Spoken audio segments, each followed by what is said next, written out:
balitang sports mga katropa, gilaumang dili makadula si NBA superstar Stephen Curry. Sulod sa kapin usa ka semana human siya nakaangkon og minor quad injury. Nahinduman nga niadtong Nobyembre 27, wala na gihuman ni Curry ang dula sa ilang match sa Golden State Warriors batok sa Houston Rockets.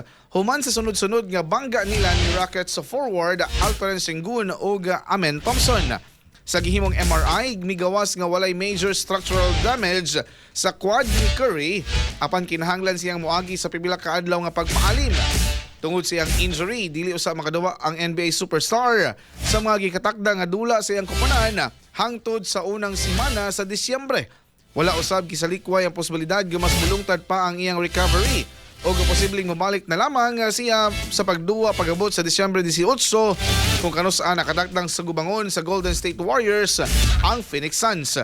Nakatakdang tubangon ang sa GSW ang karong Disyembre 2 ang defending champion nga Oklahoma City Thunder, ang top team sa NBA nga adunay 18-1 standing record. Sa pagkakaroon, anaa sa 11-10 ang win-loss record sa GSW.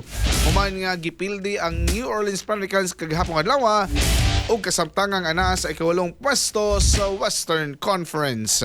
Balitang Sports, balita sa sports.